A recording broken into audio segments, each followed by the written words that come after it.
go. It is April 24th at 6:15 p.m. Let's call the meeting to order. Commissioner Met is absent. Commissioner Basinger, Aye. Commissioner Blythe, Present. and Chair Metzen. Here. Do we have any public comments? There's one I think I said. Yes. Okay, Paul, would you step forward? Is that going to be first on the agenda? Is this a public comment? Oh, Unrelated to the agenda? Unrelated to the agenda. Well, 1701 is what I wanted to be on. 1701. Okay. On the Kadima House. Okay. Public comments unrelated. Okay. Doesn't look like we have any unrelated public comments. Okay. We will move on to the public hearing. Yeah, thank you. All right. We're about to discuss PC 17044, HR 1702. Public hearings on land use applications are scheduled tonight. A staff report has been prepared for each application and has been made available to the public 7 days before the first public hearing. The staff report identifies the approval criteria that apply to each applicant's proposal. Staff has analyzed the criteria which are contained in the staff report. The quasi-judicial hearing procedure that the Commission will follow is set out in state law and the Oregon City Municipal Code. The hearing procedure steps are shown on the chart over here. Anyone wishing to speak, fill out a speaker's card and give it to the planning staff before the hearing. Speakers will proceed in the order in which the card is received. You should fill out your address on the card so the city will notify you of its final decision. For the public record, please begin all testimony stating your name. Testimony and evidence should be directed toward the applicable approval criteria. If you believe other criteria apply in addition to those addressed in the staff report, identify and discuss those criteria and explain how and why you believe they apply to the application under consideration.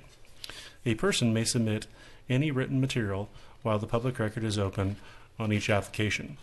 Any written materials received by the city staff during the time period in which the record is open will be placed in the record.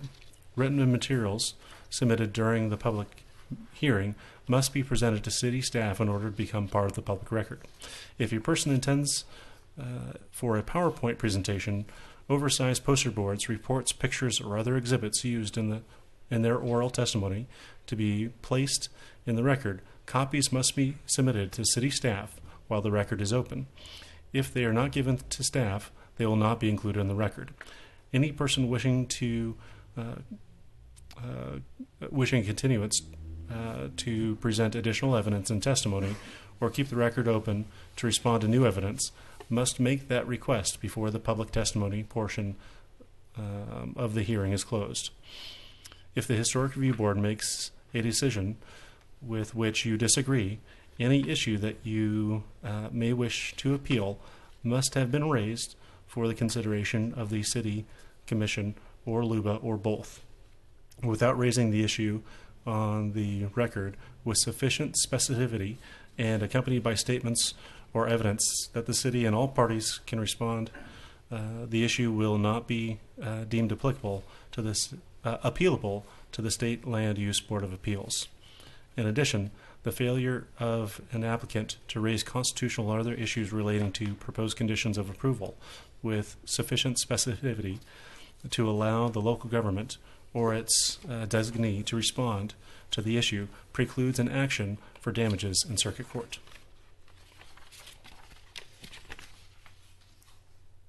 Okay. Yeah. Should I continue on? Yes. Yeah. Okay. Yeah. Sorry. Now we open the record for the Oregon City file number PC 17044 HR 17-02.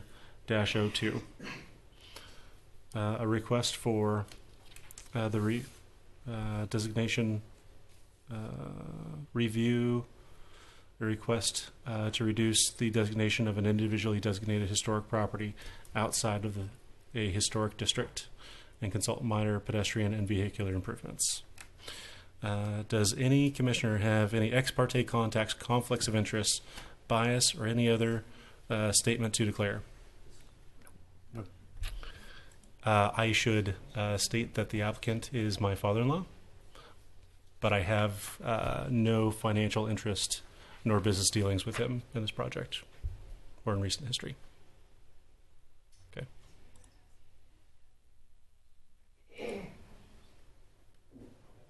Does anybody in the audience wish to challenge any of the commissioners on their Okay. declaration? I'm sorry. Yes. Okay. Does anyone? We'll now commence with the planning staff report. Turn these lights down.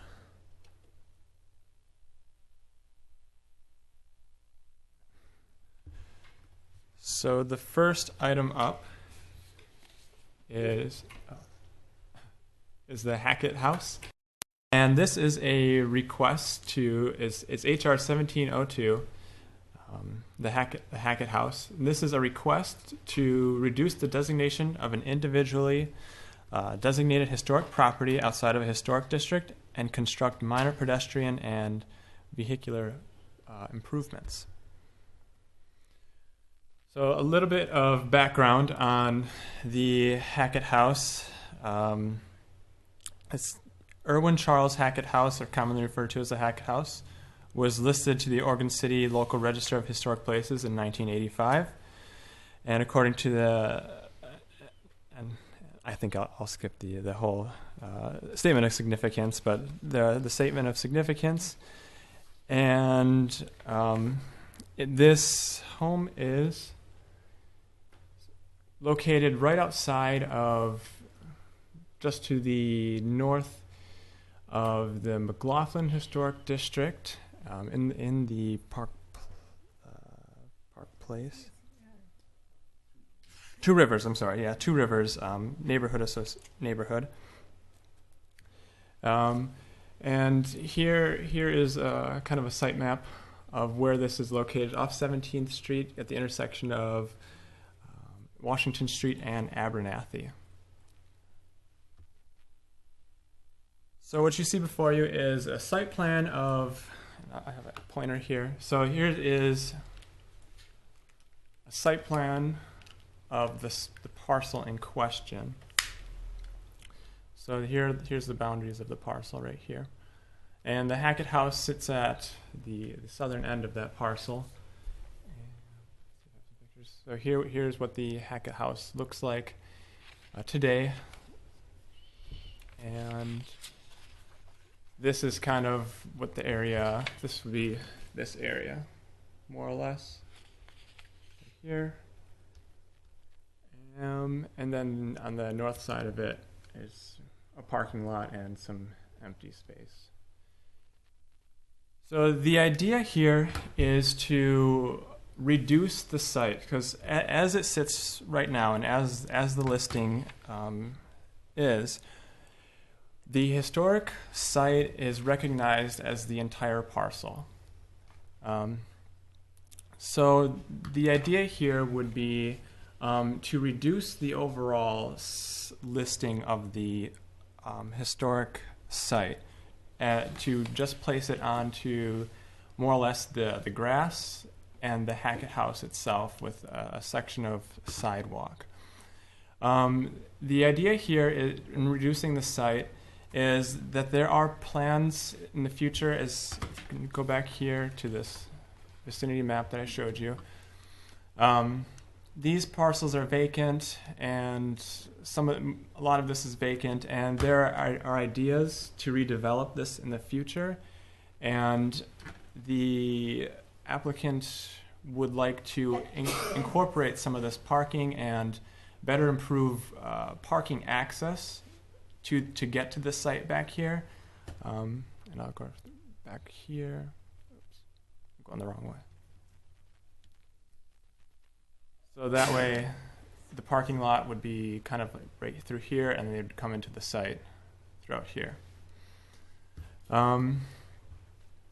Reducing the site would allow the applicant to kind of make those adjustments to the parking lot without having to come through the HRB and get approval to make parking lot adjustments. The parking lot standards are going to adhere to the site plan and design standards that are set forth by the planning division.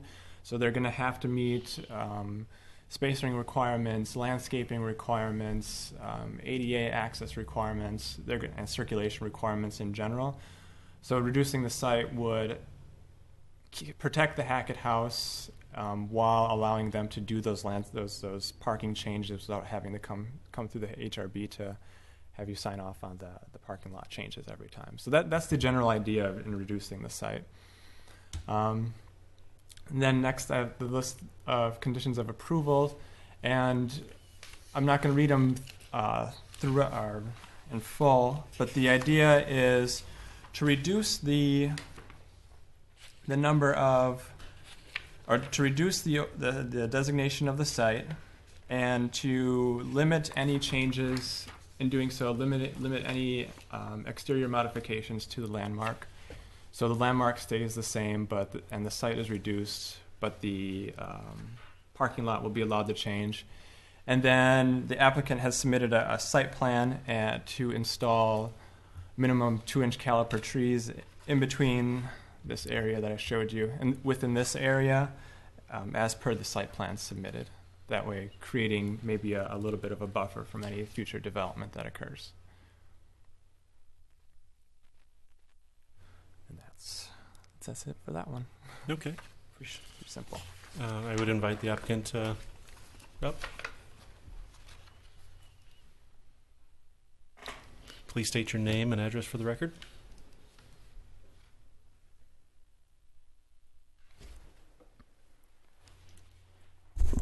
My name is Mark Folding. My business address is 1300 John Adams Street here in Oregon City.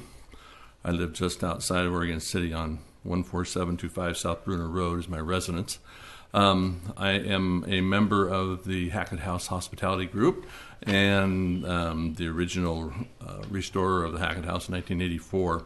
And I'd like to thank the board for considering this evening. I've looked through the conditions of approval, and has been stated by the planner that we're really reconfiguring the parking lot. There is an existing parking lot there now, but that parking lot will become more of a pedestrian access way to the future development of the property behind it. And so we're going to be making some improvements to the landscaping around there. The landscaping has gotten somewhat mature. A little piece of it was never developed. We want to go ahead and develop that now and make better pedestrian and vehicular access to all properties involved there on the corner of 17th and Washington. And so this is kind of the first step in doing that. And there will be more land use actions as the property becomes further developed to the north of the Hackett House. But we are working with landscape architect right now to enhance the Hackett House landscaping as it exists right now, and to further buffer it from future improvements or development, I should say, to the north. So I don't know if anybody has any questions. I'd be happy to answer any of them. I have a long history of what we've been doing down there, and the building will stay as is in place. And there's some mature trees there that are going to be preserved, and we're going to bring some sidewalks around them and whatnot to improve pedestrian access on 17th Street. And it's our hope that in conjunction with the city to maybe tie those improvements in with maybe a future tie-in to Main Street through a underpass under the railroad tracks or something like that. But that's to come in the future. So we're doing these things with those ideas in mind. So we concur with the conclusions and findings that that planning has made. And so unless you have any other questions. Okay. Ken? I have no questions. No questions. All right. Thank you very much. All right, thank you. Yep. I just wanted to butt in one more time, just to kind of give you just an overall clarification on what I was thinking in here, is that they would reduce the site from the parking lot, but it wouldn't reduce any site from maybe an adjacent development. That was the idea of the landscaping there, and that the pedestrian walkway would be included in that parking lot on the north side, but the one that would be adjacent to 17th Street would be included in it, just because that's the street access. So in other words, it's only being reduced from the north side. No other barriers are being reduced. From to the west side. Yeah. The east. From West is up. the west Okay. side. Yeah. So That's- from the existing property to the area identified in red. Okay. And last we chatted, and I believe it's still the case, that the existing curb line is essentially in the same place. It's pretty close, yeah. Yeah. Okay. All right. Very good. With that, see here, make sure I have it right this time, Paul. Is on the next The next one. the next one. Be on the Kenema property. Okay. Okay. Never mind then. Well, if we don't have any other testimony, I have. all right, we'll close that. Would you entertain a motion to approve, subject to the conditions as stated? I do. So moved. Do you have a second? Second. All those in favor? Aye. Oh, you need to do that. Commissioner Basinger, Aye. Commissioner Blythe, Aye. and Chair Metzen. Aye. Motion passes. Okay. Thank you, Mark. Thanks for preserving the house in the first place and keeping it as is. Good job. All right. Board. Okay, next on the agenda is PC 17045. This is HR 1701, which is a historic review board review of construction of a new home in the Kenema neighborhood, National Historic District. So here is a general vicinity map. The site in question is at the corner of Ganong and 4th Avenue.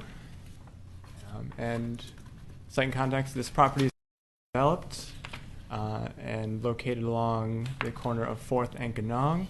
Subject property is within the geohazards and NROD overlays, which will be reviewed for a separate process. And there also is an unimproved section of city right-of-way where Ganong would head up to 5th Avenue right here. So a little bit of site and more context to this area. So directly adjacent to this home, there are two homes on right here that are listed or potentially listed on the local register of historic places, and there are two homes that are not eligible. This site abuts a basalt wall going down 4th Avenue, as seen in the picture here. Kind of runs parallel with 4th Avenue, and the Ganong right-of-way is kind of right where that street sign is, and heads up into the green space. Let's see. So this is kind of what the site looks like today. Mostly trees and some vegetation. It's looking down on 4th Avenue, right through here. Oops. So here's the site plan that the applicant has submitted. They're proposing access off of Ganong through the unimproved right-of-way. The proposal is for a single-family home with an attached garage located underneath the home. It'd be set back approximately 20 feet plus from the adjacent 4th Avenue right-of-way. Here are the designs that the applicant has submitted. As far as staff is looking at, the overall design of the home and the elements used seem appropriate. The questions or the concerns staff had and put forth are for the attached garage located underneath the home and the massing overall in the front of the home, increased massing due to the attached garage. And again, here's some more elevations submitted by the applicant. Again, we think that the overall design, materials suggested, and location of windows and everything makes sense in the overall design. And again, it's just that massing and that attached garage in these portions of the elevation. So that being said, going forward with conditions of approval, staff recommends approval with conditions, and those would be including getting other permits, preserving the basalt wall throughout the construction process and not touching the basalt wall, and using the materials specified that the applicant has specified or specified by the Oregon City Municipal Code. And then the big item would be detaching the garage and going back to a detached configuration. So that would be staff's recommendation. Okay. And just to clarify one thing, the condition of approval is to remove the garage. If they would want a detached garage, it would require an additional historic review board review to review the new structure. Oh, okay. Thank you. With that, we'll invite the applicant up. Actually, I should ask before. You can go ahead and come up. Do we have any questions for staff? Report? Okay.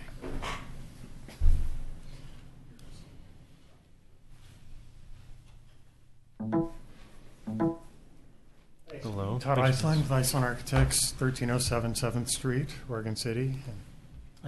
John Ayers, property owner, 7139 Montauk Circle, Lake Oswego. Okay. And we were quite surprised seeing the conditions of approval with the garage being omitted. Actually, after coming here last time, we felt pretty good about moving forward in this direction. We initially looked at this with the detached garage, and it was taking up a lot more of the site. It was much more invasive on the site.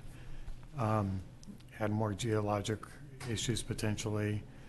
And it was a couple $100,000 over budget. So in order to move forward with the house, this is really the only way Mr. Ayers sees to construct this. We have some renderings of how it would appear. This would actually be looking from the Ganong right away. But you can see the trees that are shaded out in the front. Those trees are really going to obstruct all the view from this angle. If you scroll through this, there are some additional views there.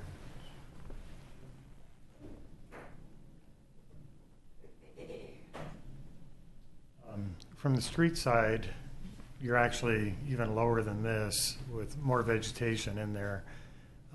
So the garage door really would not be visible. We should have left the trees in there, but then you couldn't even see the building. If you go to the next file, Trevor, there are some renderings of what we had with the detached garage previously. There was the version with the detached garage, and you can see how much more of the site it takes up just to make this work. And there's a site plan there also that illustrates that, I think, even better than the renderings do. Site plan. To get the grading to work, the garage needs to be pushed over close to Ganong.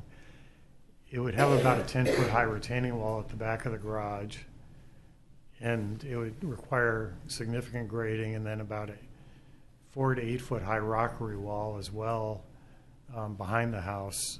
And the geotech was okay with this, but the requirements for constructing that wall were pretty onerous. And so that's where we're coming back. We got away from this design and went to the garage under, which is a much more compact footprint. It disturbs less of the site. We preserve more trees. We think it's a much better solution for the site.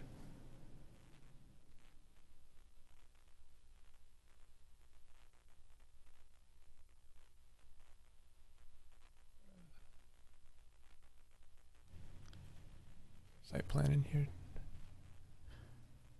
So I guess we'd like to ask if there are any questions of the board.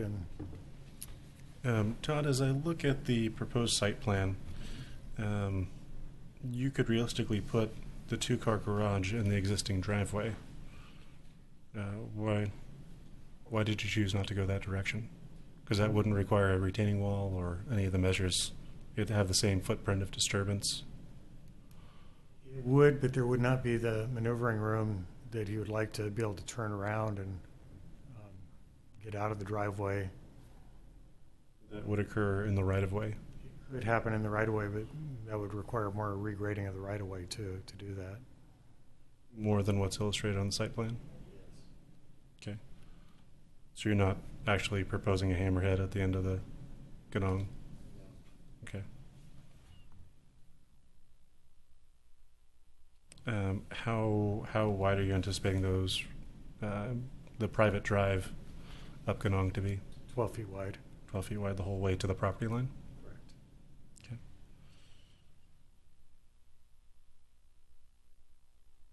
We can go to the current proposed site plan, Trevor.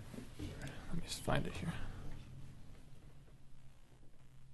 How much higher is the first floor in the revised submittal than with the external garage? Do you have a, it looks like the whole house is higher, right? So It raised up about a foot, I think, as I recall. It was no more than 1 or 2 feet.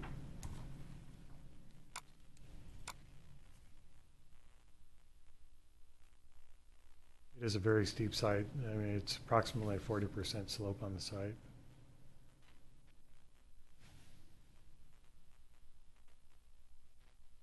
We do have a slight hammerhead turn there.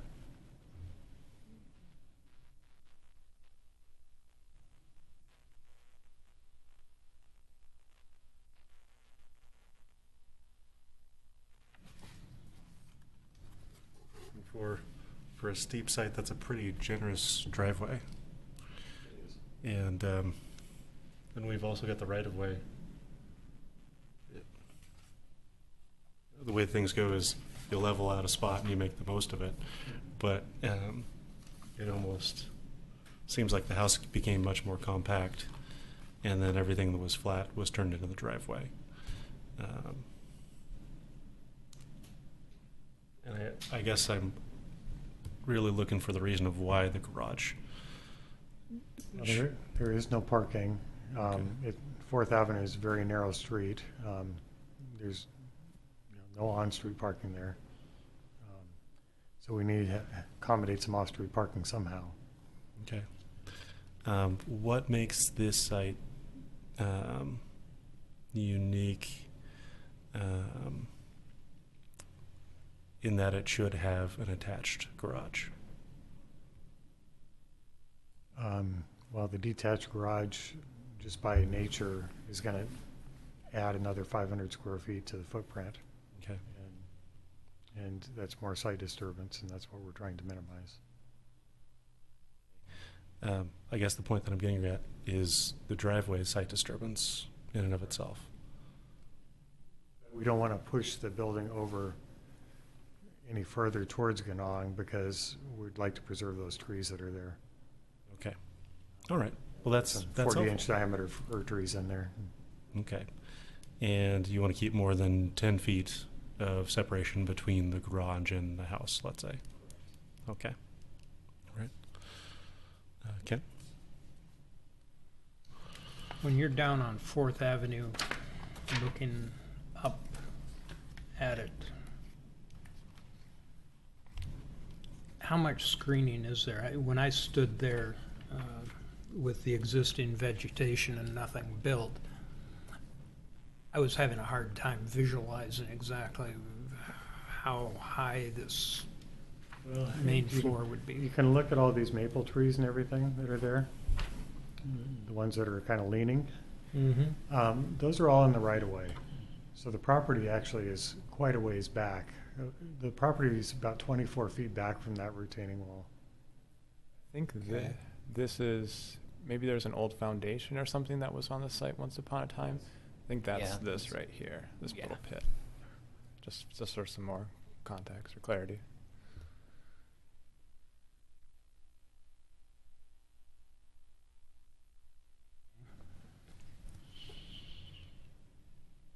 Quite a bit of an elevation difference between 4th Avenue, that 20-some feet of right-of-way, and then the slope continues on up. So it's some of the visuals that Todd created, those views from the street, like Todd said, were very much screened at the moment now with the trees and the vegetation that is in the right-of-way. And truly and Derek, I believe you mentioned it in the previous meeting, it's really just anyone who comes to the Ganong right-of-way that would have an actual view of the garage. And we've placed the house back from 4th Avenue, the distance that it would take to regrade it, to get the grade down to a 14% grade along Ganong, which right now is over 30%. It's been a balance in where to move this house to make it work.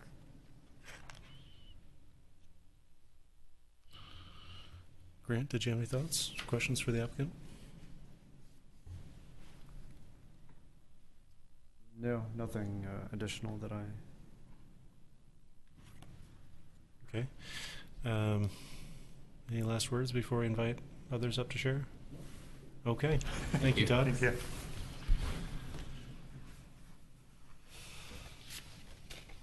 All right. Paul.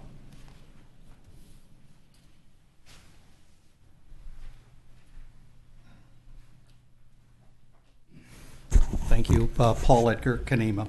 I used to own this property. We sold it off. If you were taking a look at if you could pull up the plan map that shows the layout of the property. Originally to the left of the proposed house, if you look there, that's where the original judge's house was, and that's all cut away there.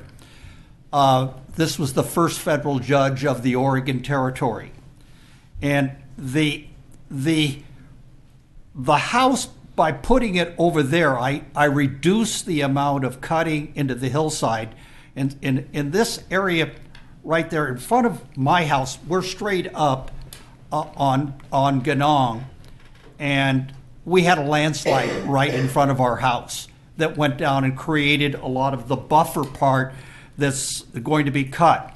And I'm very concerned with the fact that if to try to create a 14% grade and you cut into the toe of a landslide hill, the going up to my house is 35% grade. And it's creates some significant problems. We, in fact, there is no landslide insurance to protect us or any of the neighbors there. And there's maybe a 2 or 3 ton rock that's probably 2/3 of the way exposed. And if you cut away the hillside to regrade to get that 14% grade of this driveway, that rock in all of this is put into tremendous danger. And we have to look at the developers and the geotech firms and everybody that anybody that approves grading or going into there to cut away at that, we want to have bonding outright in front of them, because this rock will make it all the way to the Willamette River and it'll kill people. Okay, the house logically should be moved closer to the property line, closer to 4th Avenue. There's 24 feet from the pavement and the rock wall, and it should go further forward, and it should be really placed more like the original design when you had the garage. because that created the least amount of disturbance. And by moving it further to the left in this case, what I'm doing is I'm trying to reduce a lot of cutting, a lot of disturbance of the soils, and get more and reduce the size and the scope of the driveway, because I can have a longer one that'll have a lot more storage in it. Secondly, in this thing, we know that the code says no garages under the house. That's part of the current guidelines. Personally, it's a push on it. I know I would have loved to have seen a garage. I like the other design a little bit better, because it moves it further away. And if I could move it further towards towards 4th Avenue, that space there, this is where a preservation credit to move it that way is really in everyone's best interest. And moving it further to the left is in everybody's best interest. Thank you, Paul. All right. Clarify, Paul. So you're saying that you prefer the external garage alternative based on the impact to your property, including the geotech? And Yes. Okay.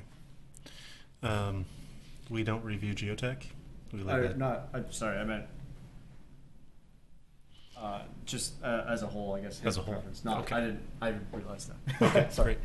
Sorry, it was not clear. Was there any other public comment? I don't have any other forums. We're good? Okay. Can we ask a question back of Todd? and Yep. John? Yep. Todd, come on back up. John, you're welcome to come if you like.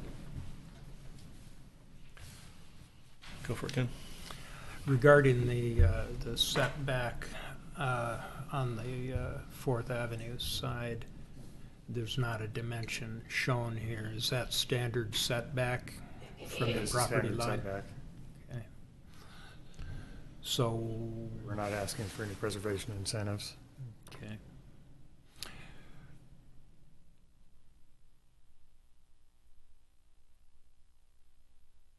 Would it significantly change the plan or the economics of construction to obtain the incentive and move it closer to the front property line?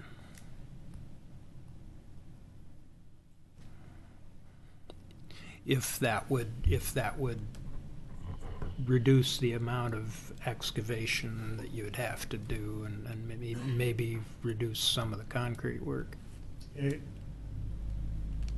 We looked at it, but it was not, we could move it 3 or 4 feet. That would be really all that we would be able to move it to get.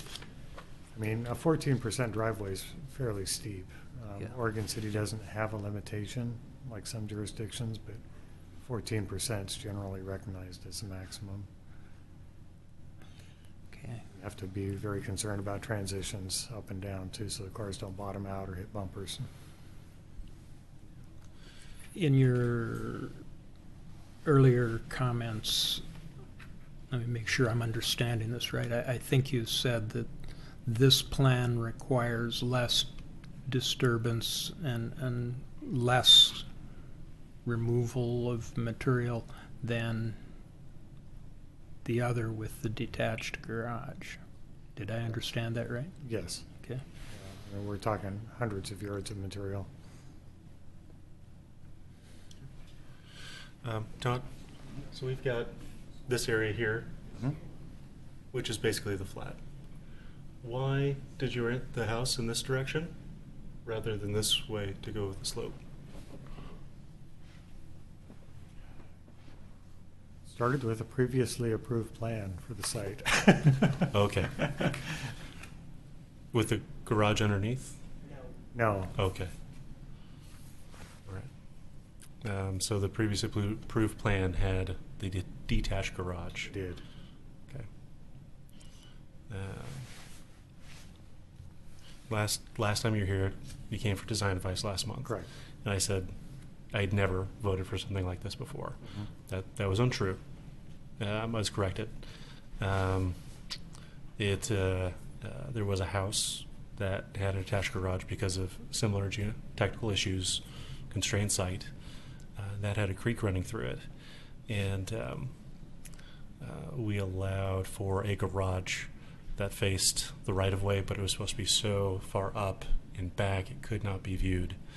But after construction was done and the driveway was in place, it was very visible. And I'm not sure that there was room on the site, period, after the stream cut through the middle of it, to do anything different. But I'm pretty skeptical about attached garages for that and other reasons. And as I look at this, I don't see a large cost impact of relocating that garage outside of the house. And also, I guess that's where I'm sitting. And so I'm asking for enlightenment on how there's no other way to practically design the site. There's the house on the site. Well, it really comes down to the economics. It is a lot more site disturbance. It's a lot more grading, a lot more clearing. You lose a lot more trees to do it.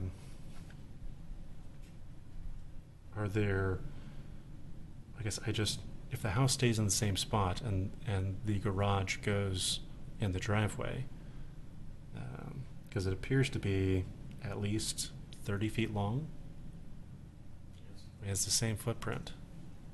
That's what I'm struggling with. So a detached garage where the driveway is, basically. Yeah. And that's a consistent preservation incentive that we see for zero lot line setbacks for garages. Typically we come at them from the front, on the high side or low side, rather than the side. So you have a unique opportunity here in which you can still keep everything within that narrow band of subtle slope. How much separation from the house? I mean, that becomes an issue, though. I mean, are you talking 4 feet to make it detached? The main level floor is going to be at the same location regardless. The house is going to be up in the air just because of the slope through the building. Mm-hmm. I think it looks like you get up to 10 feet there without moving the proposed home at all,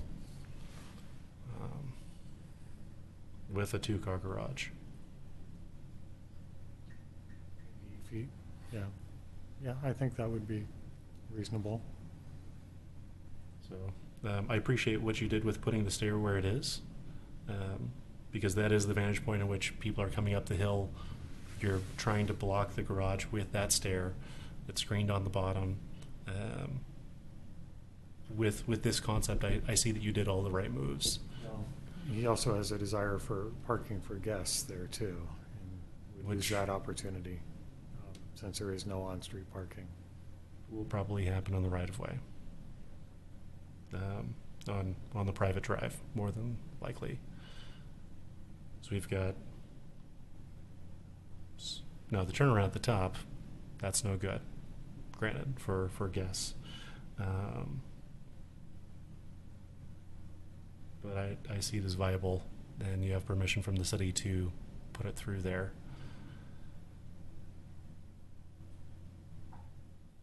Again, is there something I'm missing?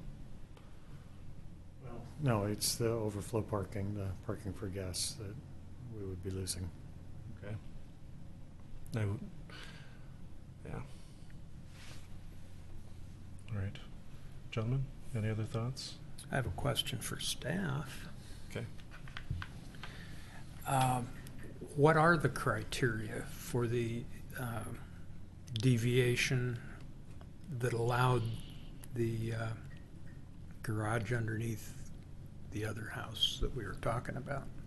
So I think you're talking about the Bisline property, is that the Mhm. one? Mhm. So the big issue there was that there was some serious grade on that site, like really steep grade on that site, and that's kind of where that one came from. He is still in the process of building and everything, and he hasn't gotten to his landscaping yet, so I don't know where that.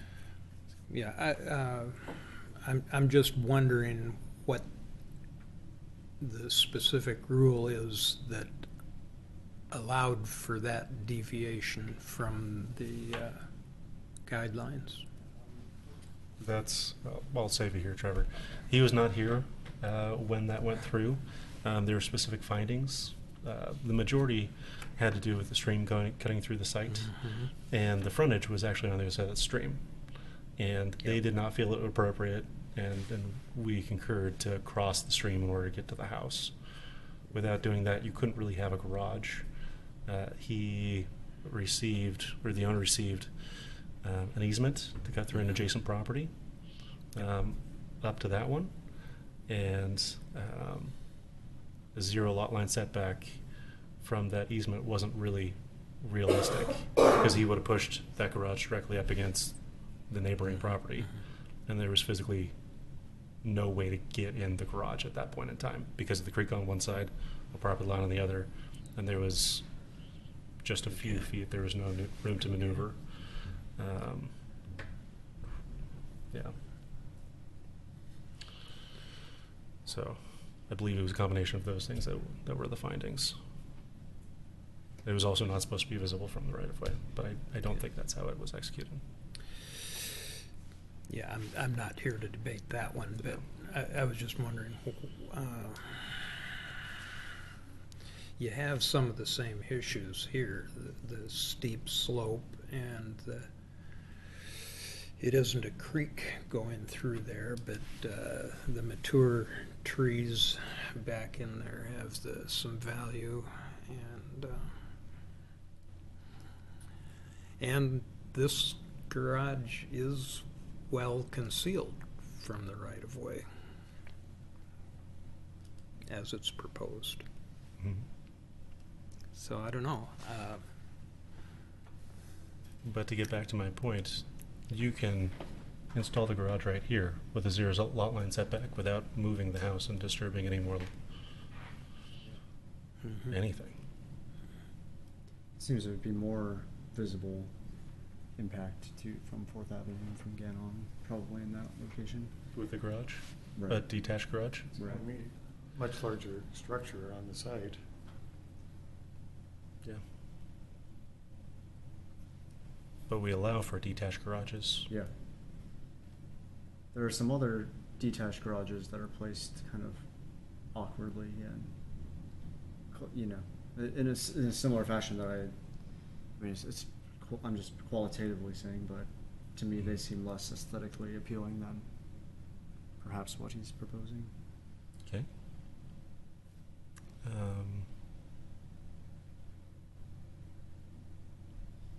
Good. Do we have any more questions for the applicant?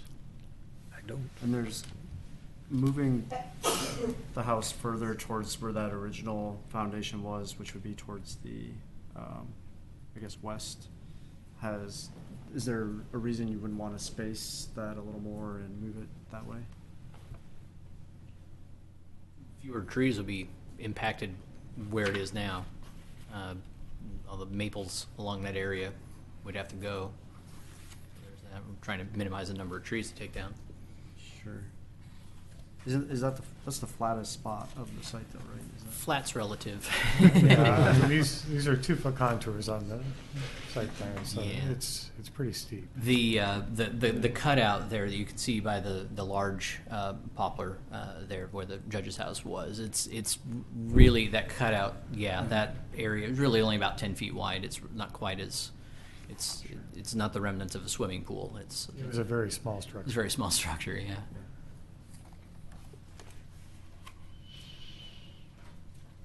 Okay. Well, unless we have any more questions for the applicant. All right. Any last words? Thank you. All right. Thank you very much, gentlemen. All right. We'll close public comment and deliberate. Deliberate. Is there any such thing as a perfect solution? Nope. That's why you're here, gentlemen.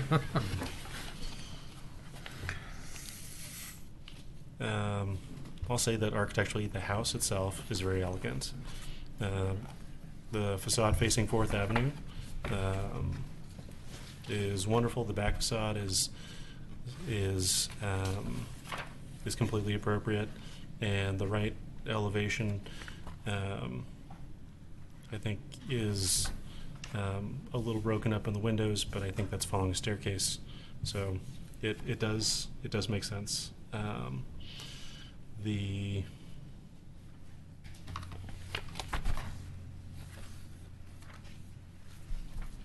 The garage, I'm a bit stuck, and I appreciate how he Todd is obscuring it with the stairs from the front elevation, and I agree from the street elevation, this would, as is and as proposed, is a pretty elegant looking house. Yeah, I just don't see that there's any unique conditions here that you can stand on to say it can be done here and not somewhere else. And so I'll throw that out there, and we're just talking through this. Mm-hmm. And I'm just one vote, but if you guys are going to vote for this, I would encourage you to have a strong feeling, or well, not a feeling, findings that says that it's appropriate here specifically. Right. Because there's no 30-foot gorge cutting through 10 feet away from the house. 30-foot gorge. Oh, It was a pretty darn deep stream in the last Oh, one that got an approval. that one, okay, yeah. Yeah, so.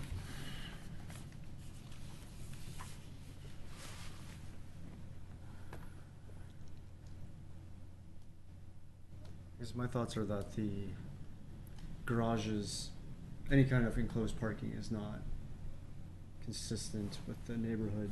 The period of the district predates any enclosed parking, so even a detached garage is still a deviation from most of the historic site's original kind of configuration. So then it's a matter of what has the least impact on the site and the surrounding historic properties. A devil's advocate would say that outbuildings are very common, Yeah. and any two-car garage would be inappropriate for the time, but something the equivalent size of a single-car garage is pretty common. Yeah. But they did have double-car garages. Double horse garages. There you go. The word that hasn't actually come up in this application but comes up regularly in discussions of design around Kanema is massing. And clearly adding the detached garage does increase the overall massing of the project. That's inescapable. Okay. The other assumption that we're talking about is that the house has to have a garage. Because staff recommendations isn't to have a detached garage. It's not to allow the proposed garage.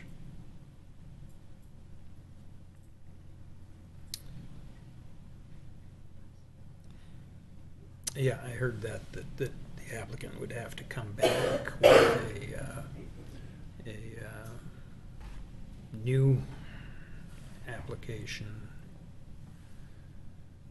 I don't know, why couldn't he go back to the original drawing? That would require the new application is because it was not ever actually submitted as an application? It was just a proposal? Yeah. Okay, I got it. This is the application that we noticed. If you wanted to bring up the applicant and ask if they want to reconsider stuff, then come back with a delayed design, you can do that, or you can just close this application. We did actually write a staff report for the previous house and for this house, all under the same HR file, Okay. but we never released the old staff report. Okay.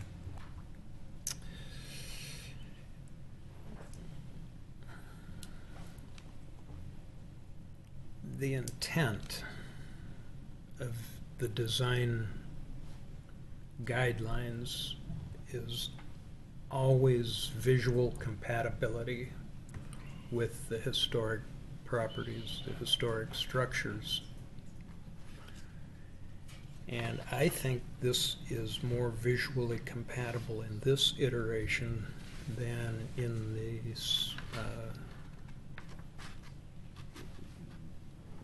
detached garage.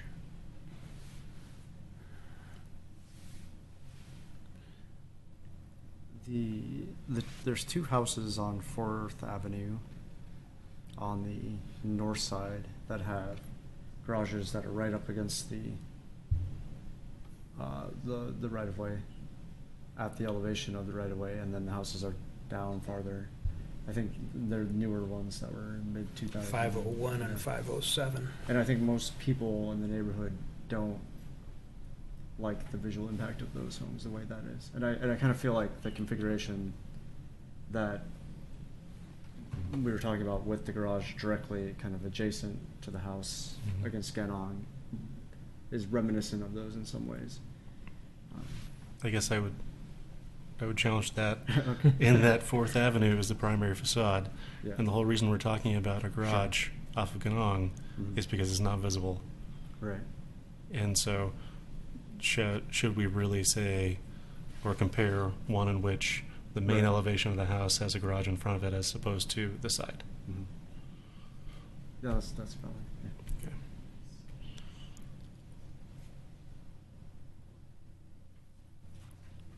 So back to the question you asked, is a garage a necessity?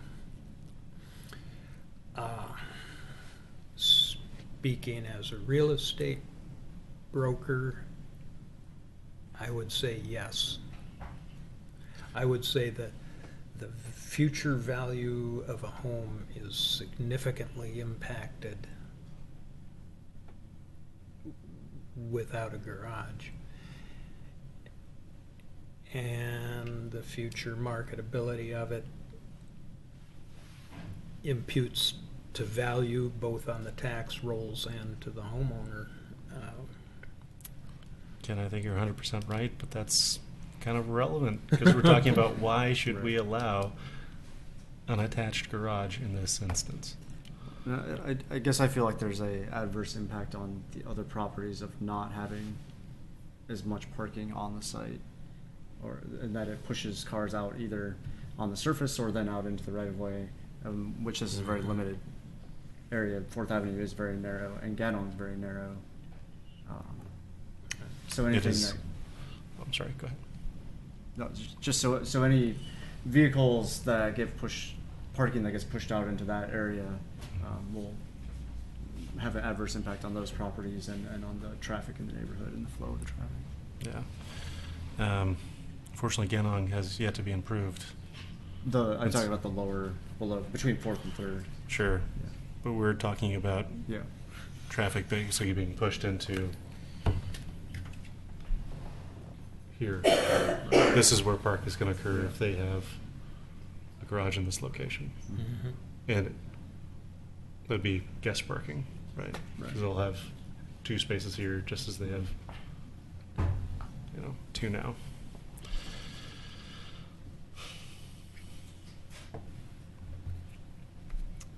I just wanted to throw in there that when looking at this and talking about it, to try and keep in mind the criteria that we're looking at as well, and how if you're making findings, if you're making changes, what criteria that applies to, and how it all kind of wraps back around. Just want to throw that in there.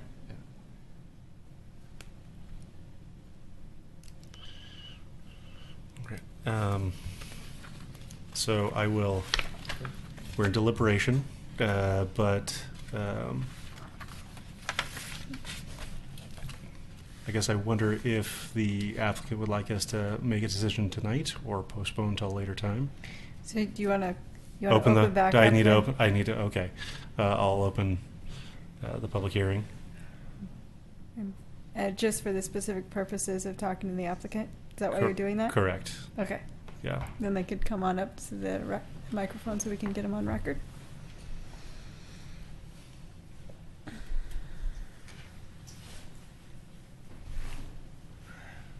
Well, we do have a very limited time frame to build on this site because of the steep slope overlay.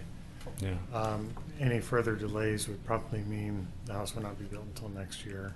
But at the same time, we'd like a positive decision. What would be the purpose of asking for a continuance?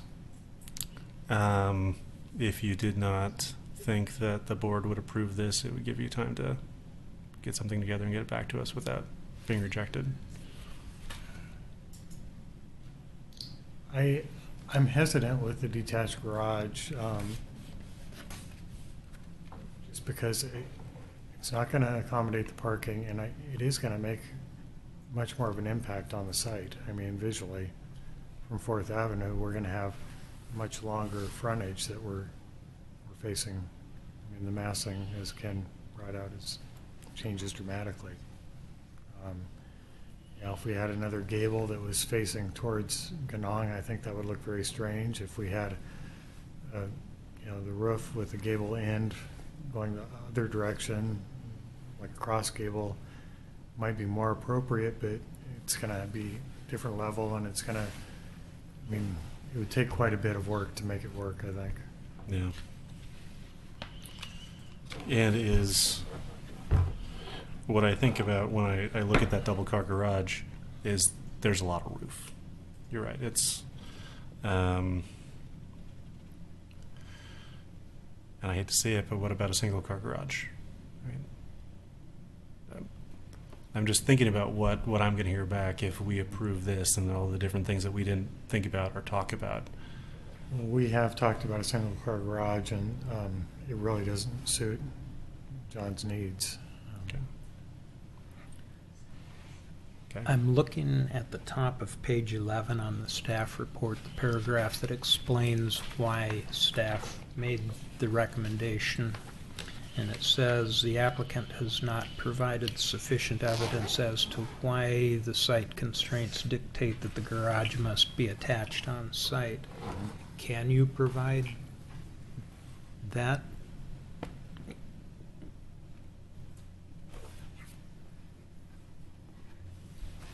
I think we could provide additional documentation. I think we've done that in the discussions here this evening. Mm-hmm.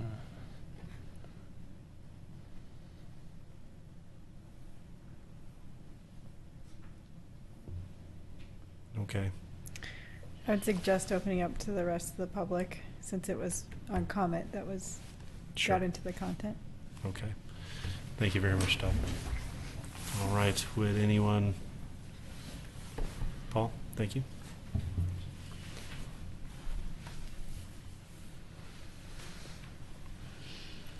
Thank you. I would like to have this held over so that you guys could look at the two designs, you might say, back to back and compare the impacts. I still believe that the original one, further set across to the side and maybe a little closer to the old original house that was the foundation of where the original house was, and by moving it that way, I also get much more storage. I think for cars in the driveway coming in off of Ganong than what you get by centering the house in the middle of the parcel. Then the other thing is that when somebody tries to talk about putting parking or anything in the Ganong Street right of way, that's 35% slope going up to my house, and that's very dangerous. And I think that when we get into the environmental sides of that, you're going to find much more problematic because anything that endangers my house or the neighbors and all the property, we're going to probably be really fighting that. I would like to see, I think it's just in everyone's best interest right now to have it opened up where you can really set them side by side. And I would like to have a chance maybe to come back and review it a little bit more technically and put some things into writing the next time. And if I could do that, that would be an advantage for everyone. Thank you. Sir. Is there any other public comment? Okay. And rebuttal. Rebuttal? None? Oh, I think with the garage under design, we have minimized the site disturbance greatly. And in addressing the stability issue, the regrading of Ganong is not the full width up to Mr. Edgar's property. We're talking about the minimal that's necessary and a retaining wall there that's designed to retain all the earth that may be moving. And I mean, I think it's very sound engineering practice. I don't see any concern about that. I think the overall site disturbance, we're disturbing 60 feet of the site rather than, I think it was more like almost 100 feet. Yeah, it was nearly. Yeah. The width. okay. Thank you, sir. Yeah, I agree with Todd. 100%. That house does not want to move south or Yeah, I agree. west. We have to- And we can postpone it, but we don't have to.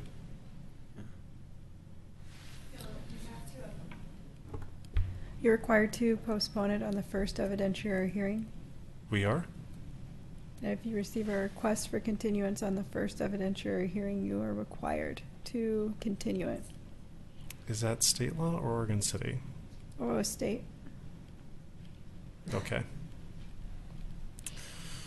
I'm just confirming this is the first evidentiary Yeah, hearing, or no? the previous session was design advice. So, yeah. Okay. So what would be the next available time that we could bring this back? Do you want to bring it back for our next session? Next session, you can set a Next date tomorrow. certain. There's no, if you set a date certain, there's no renoticing. Okay. May 23rd is the next date. Next date. May 23rd. Tomorrow, or Oh, sorry. April 25th, right? What is today? Are you talking about continuing it until tomorrow? Yeah. I would like to set a date certain for tomorrow. Yes. We can do that. Okay. Uh, Let's put it on tomorrow's agenda. hold on 1 second, though. Let me think.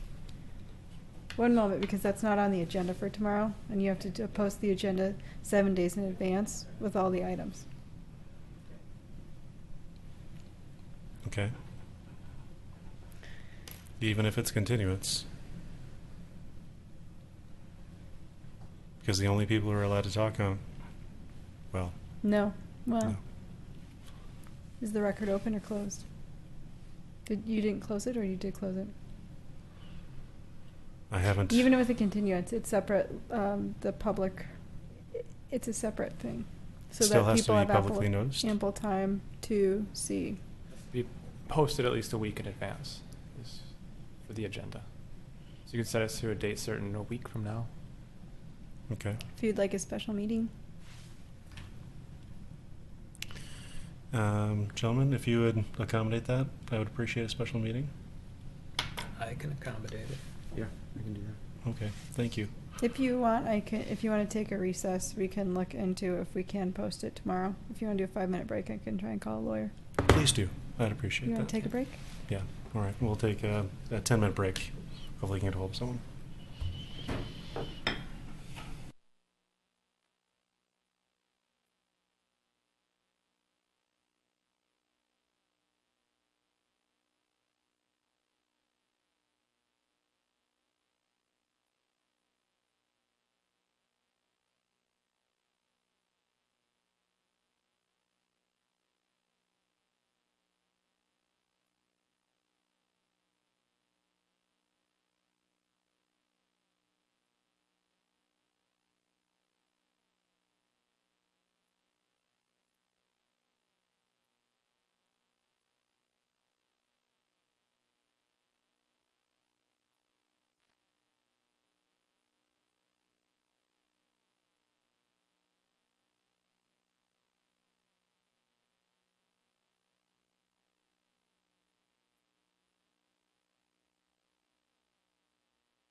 Okay. Let's call the meeting to order. What's the word? Thank you very much. So I was able to get in touch with Bill Kabeisman, our city attorney, and I did learn that we can continue the item, but the item has to be continued to at least 7 days from today. Okay. We did check our schedule, and we could hold a special meeting on Tuesday, May 2nd, which is a week from tomorrow. Okay. Gentlemen, does that work for you? It does. Is it What's that? Is it possible to see if the person who requested the continuance would withdraw that request? In lieu of continuing for a week? I don't know if there's a path to do that. We can open up the public hearing again. I don't feel like there's a significant progress, things that will change within the week. So I'm okay with that if that's what we're gonna do, but if we can Okay. Well, I agree with you, Grant. We'll open up the public hearing one last time. And this is to discuss the continuance, specifically and only. Okay.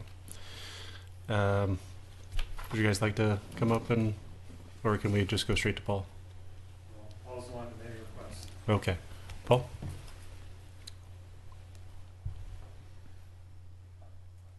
I briefly talked, again, Paul Edgar.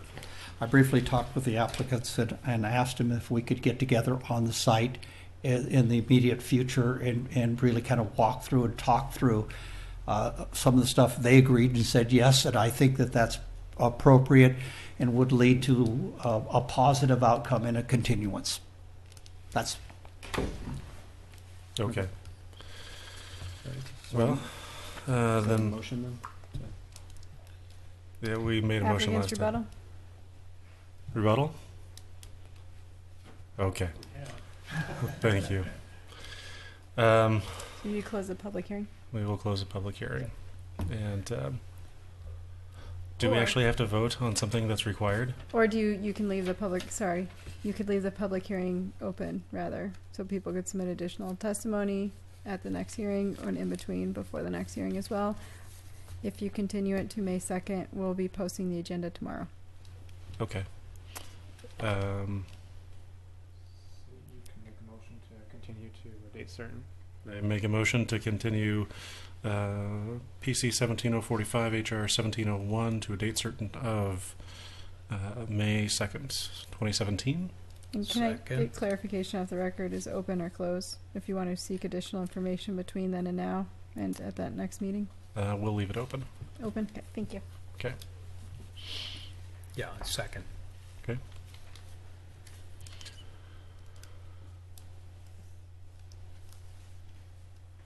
Okay. I'll do roll. Commissioner Basinger, Yes. Commissioner Blythe, Yay. and Chair Metzen. Aye.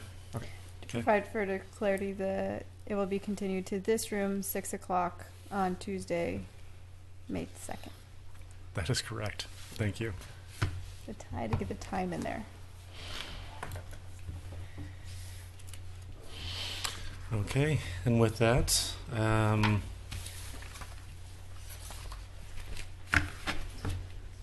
let's see here. We're on to communications, it looks like. On communications, again, sorry. So, Oregon City Enhancement Day, April 29th at Wesley Lynn Park from 9 a.m. to 12 p.m.